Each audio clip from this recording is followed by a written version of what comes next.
Okay, hello and welcome to this guide I'm gonna make about this Jotun boss, obviously the hard mode version of it. There's a few things that I'm gonna cover in the video, but before the video starts I want to announce that this video is sponsored by Raid Shadow. No, it's not sponsored by Raid Shadow Legends, I don't have any sponsors. This video is gonna be quite long, so I'm gonna put timestamps in the description to certain parts you can jump to because I'm too lazy and too stupid to make any edits. So I'm just going to do a one take and YOLO it and make tons of mistakes. But section 1, what do I need to be able to do the boss? So currently in EU we do not have cube patches, so we don't get extra defense or attack against this boss. In my opinion, if you want to come here as any class, you should have similar PvE and PvE attack to me. 1 to 200 less is not that big of a deal. The main important things you're going to want is all pieces of your armor. That includes your hat, feather and bracelet should be rolled the same way mine is. So you should have as your 4 rolled stats HP, crit strike, physical defense and magic defense, and then use your Luna to make that as high as you can. So as you can see, chest piece is HP, defense, crit, HP, defense, crit, etc. This is important because you will be taking physical and magical damage from this boss, and it's very important to be able to survive those things. So, as I said, having that is nice. You don't need to have shiny accessories or merciless stuff. I just have this now because I'm playing the game actively. You also don't need to have, oh my god, you've got red mana stones to do the boss either. You can do it without mana stones, as long as your setup is decent and you can all do DPS. I would recommend having a legendary transform at least on this boss. You can do it with ancients. It's going to be a bit more difficult for you and require a lot better timing and reactions from you, but it's still possible. You can also have an idea of what my stats are with just my collection buffs on. So this is without pet also. To make your life easier for this boss as well, there's a few things that you can do outside the instance in preparation. So for example, you can give out self-res to everyone in the group. You can give the self-res outside the instance, but once you enter you cannot give self-res.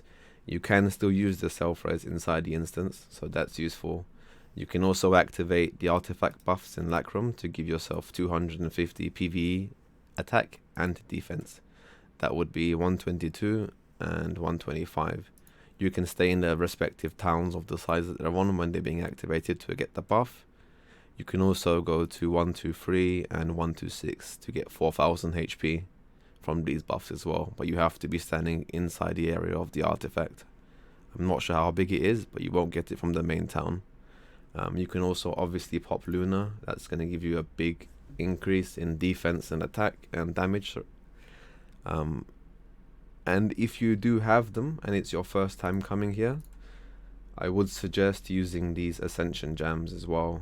Even with the cubes, this boss can be quite difficult, and I doubt you'll be max cubes instantly as soon as the patch comes. For everyone playing on NA, I'm aware that there's a buff you get if you purchase some kind of pack with coins or with actual money that I believe gives you 500 PV attack and defense 24/7. So you'll always have that anyway, so you do have a bit of an advantage in that sense. And obviously use the best food and stuff you can in the instance. So for example, 20% potions. Libra protection is very useful. It's 10k shield for free. All that good stuff. Dark dragon buff. You can use weakness as well from the weapons that we got during the event before Christmas or during Christmas. Okay, now for the actual boss itself. So the boss's skills are as follows. He uses a skill called water energy. This is a targeted skill. He does this every 25 seconds. This will paralyze the target that he does it on for 3 seconds.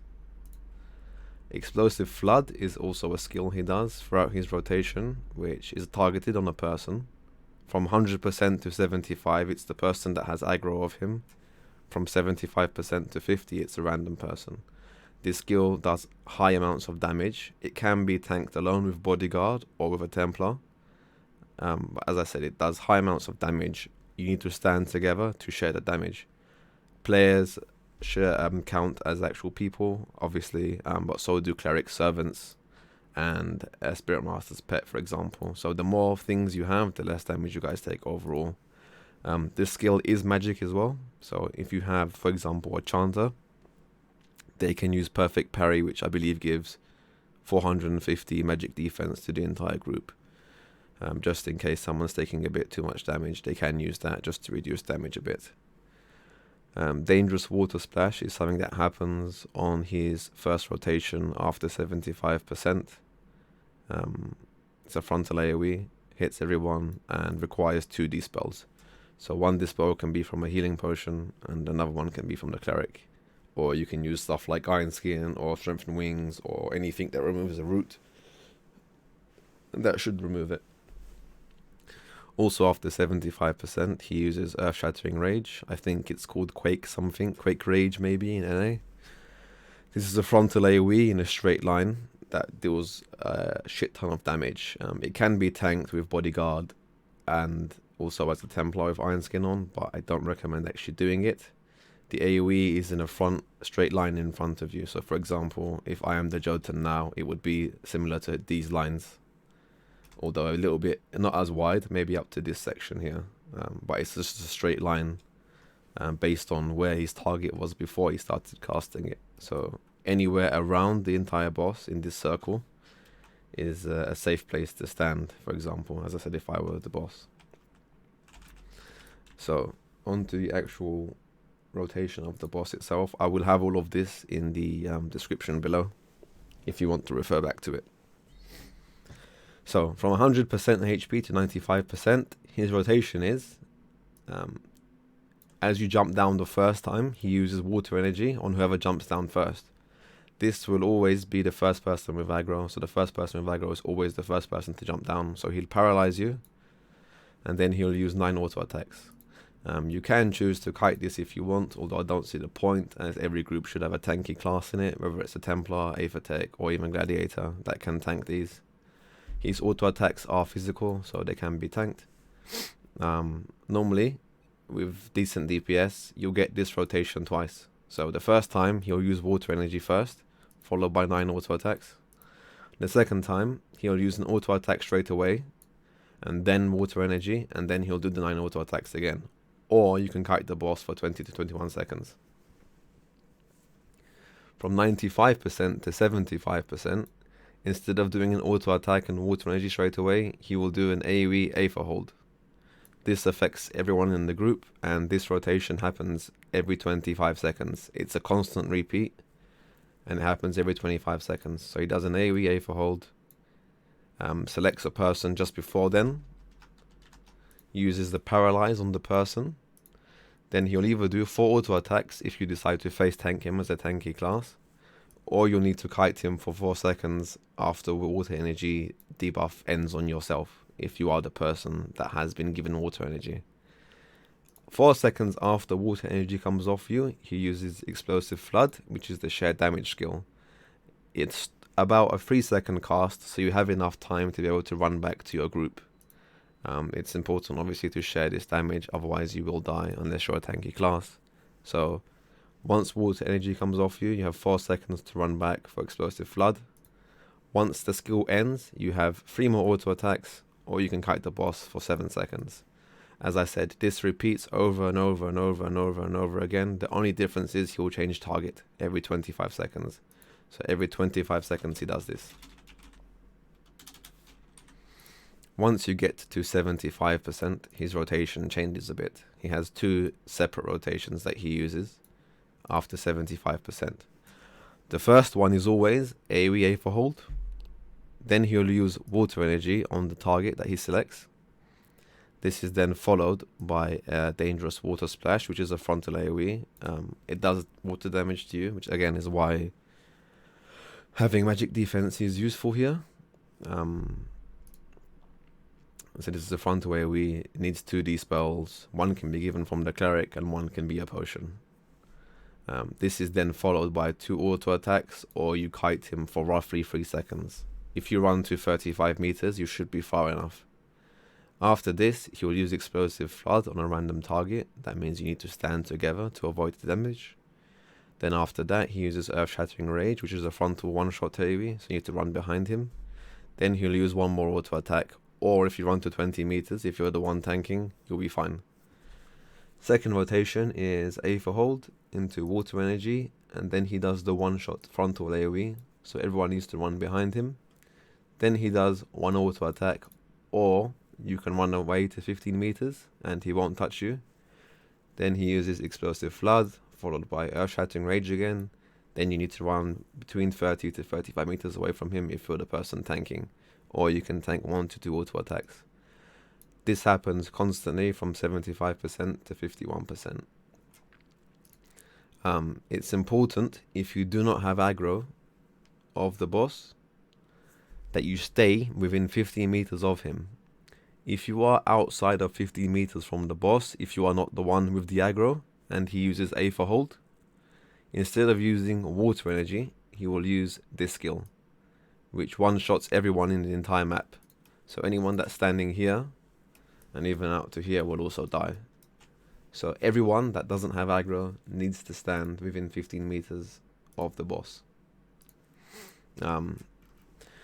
The reason I've told you this, and that this is 100% accurate, is we can go through a quick video that I have of us killing the boss, and you can see that this rotation applies constantly throughout the whole video. So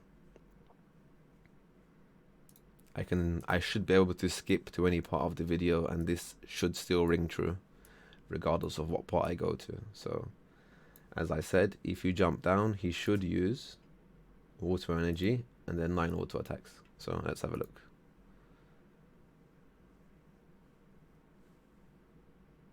So I've jumped down, he's instantly cast water energy. That's 1 auto attack, 2, 3, 4, 5, 6, 7, 8, 9, and he'll change target as he's done just then. Then he uses 1 auto attack, as you'll see. Jedda's HP will drop. Then he'll use water energy. At that point, she needs to kite for about 20 seconds. Normally, after this one is when he goes down to 95%. As you can see, his HP is dropped enough, so he will go to this rotation next. So if we skip through the video a little bit.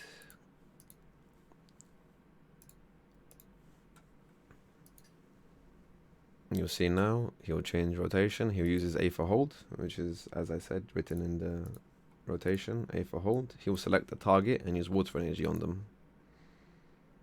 So this time it's on the cleric. The cleric and everyone else that isn't kiting, as I said, needs to be within 15 meters of the boss before he starts casting this skill. If not, he does the one-shot AoE. So as soon as he starts casting this, you can run away. You can remove shock instantly if you see your name, but don't run outside 15 meters until this happens. So,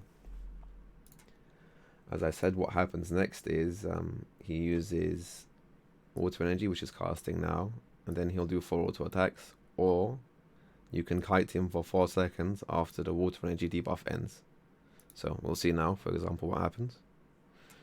So he now has the water energy paralyze, and it's going to come off now, which is 1 minute 3 seconds. So he should come back to us at 1718.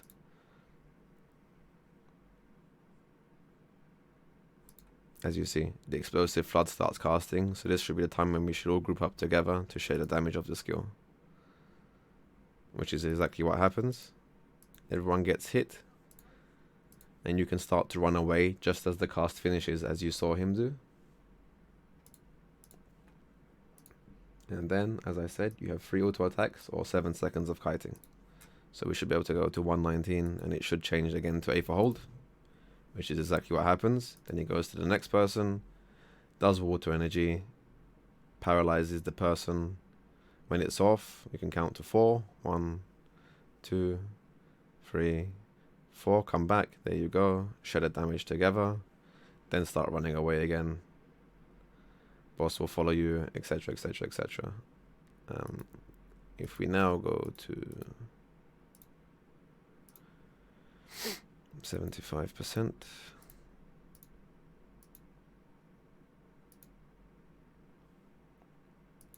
We're going to see how his rotation changes.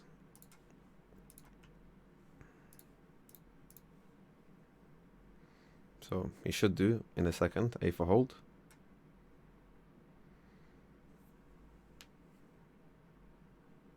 Followed by water energy.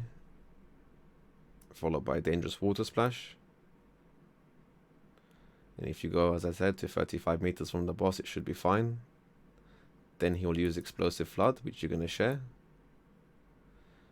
Then he does earth-shattering rage, which is a frontal AoE, so you go behind him.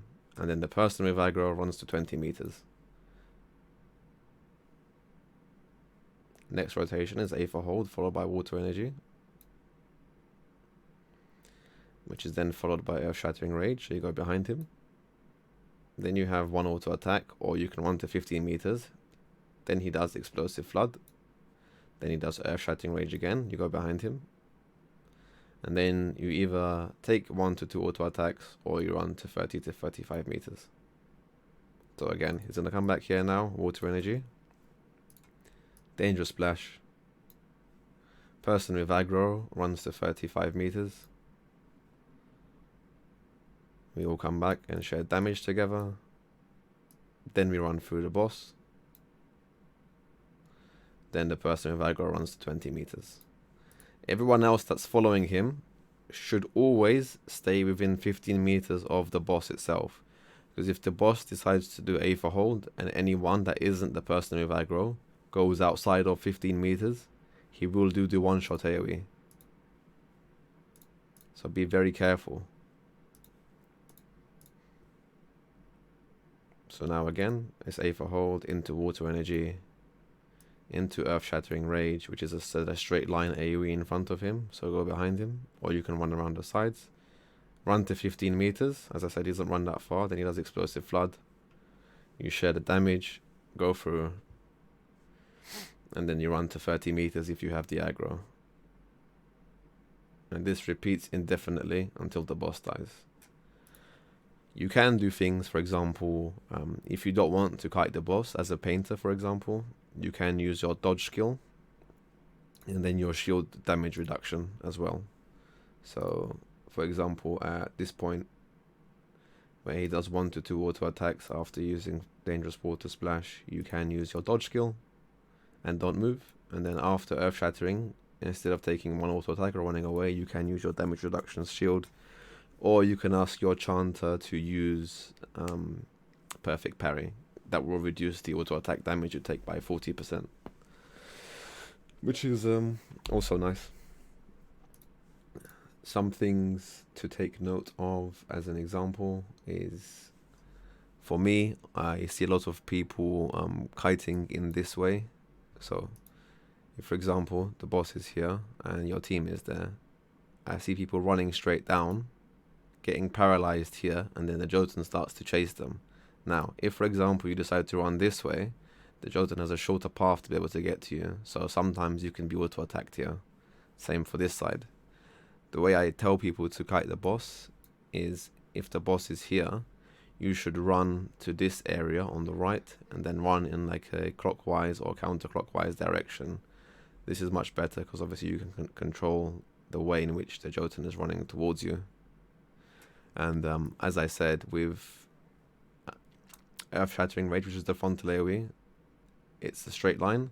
So if you're quite far back, you can run to the sides and go around behind the boss.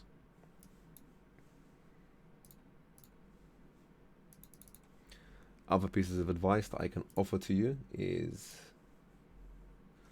if this link wants to work, if as a cleric you are kiting the boss, as R1 is right now, it's important to keep everyone on full HP, and sometimes the chanter isn't enough. So what the cleric decides to do with us is he'll use Ripple when he comes to share explosive flood, so we get healed up over it, which is a nice thing to do. Means that people don't have to worry as much about their HP. Obviously you can regenerate your own HP if you want to, but that is nice for doing that.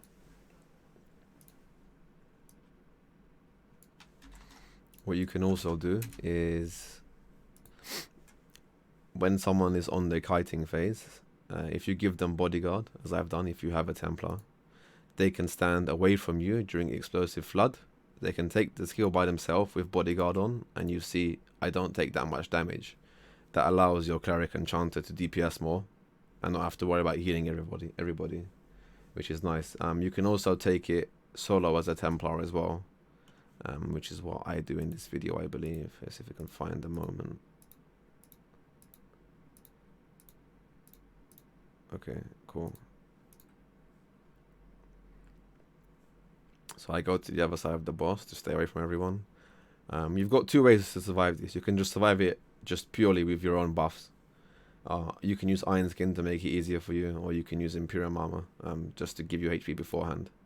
So, as you can see, I've used Imperium Armor to boost my HP. He's going to use FUD on me. And then I have my Vision Heal as well as this skill to heal myself to full HP without the cleric needing to touch me at all. And then I also might have a AOE recovery spell on me as well, just in case. That's another thing you can do.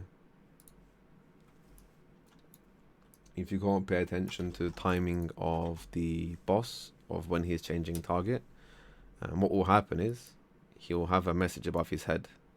So every time he says, "Who are you?" he's going to change target. So there you go. When he changes his phase from 75%, he will say this message instead. So he'll say, "Who are you?" as if he's going to change target if that happens. But then he'll say, "Please free me from this torture," which means that he's changing phases. Which means he's going from this to this. So it's important to remember that. There might be a few more things I wanted to talk about, but I'm not sure. This is also a quick video of me just proving a point. You're not supposed to kite the Jotun as a Templar, but you can. So just showing you that it's possible to do it even with 9.7 speed. So I've removed Shocked and I've used Desert Fox. So if you do what I've said in the picture I showed, you should have more than enough time to kite the boss, then come back for the flood, show the damage, and then run away again. And you shouldn't ever get hit. So if anyone ever says to you, "I'm not running fast enough to get to kite," you can show them this video as a reference of that they're wrong. If you're not comfortable in kiting the boss, or you feel you're a bit slow, what you can do is, if you come to the easy mode version of this instance, this boss actually runs at the same speed as the hard mode one. So if you wanted to test yourself, if you can kite, for example, he's hit me now, and again, but as you can see, there's enough distance now for me to run away from him. And you can control the boss. Don't be afraid, etc. Yeah, cool. So there you go. You can use the easy mode version of this instance just to practice your kiting if you need to, for whatever reason. But essentially he shouldn't touch you at all. So it's down to you if you wanted to come here just to practice a bit. So you can technically do this indefinitely, and he shouldn't ever come close to you.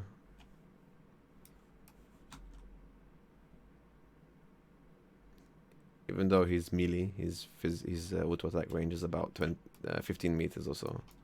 But you see, like, it's not a problem to kite the boss at all. Just, as I said, if you need to practice, you can come here and do that.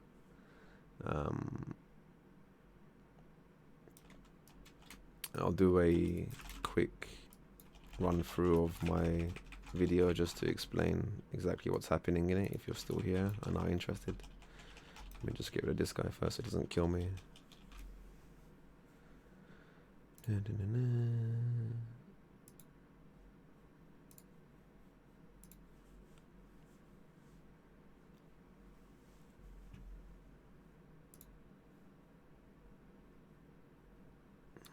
This video is like scuffed AF.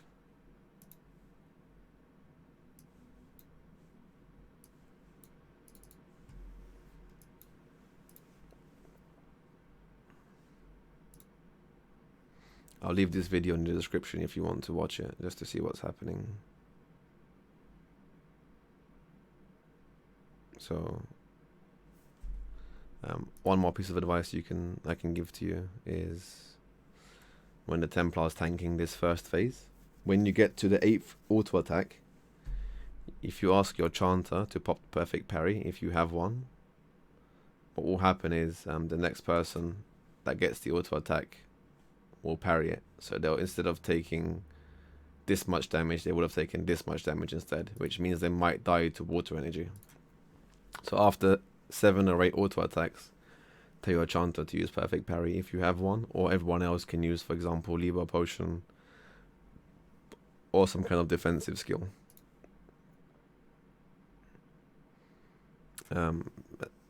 As I said, if you understand the rotation, the boss is pretty easy to kill, especially down to 75%.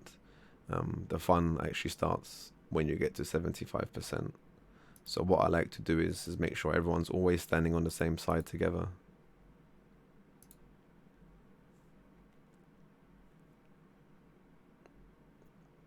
So everyone should always be facing the same way when he's doing aether hold. This stops his frontal area from bugging. So everyone should always be together on the same side. Because, for example, if the boss starts turning around everywhere, the frontal AoE, even though it's showing in a certain direction, might not actually be in that direction. Anyway, I feel like I'm rambling on a bit now. If you do have any questions about this, feel free to leave a comment. And I'll make a separate video just to answer your query. But I feel like this should be enough information for most people to be able to do this boss. You shouldn't take much damage during it, as long as you understand what's happening. And if you follow the rotation that I've written under, it should be fairly simple. Anyway, thank you and take care.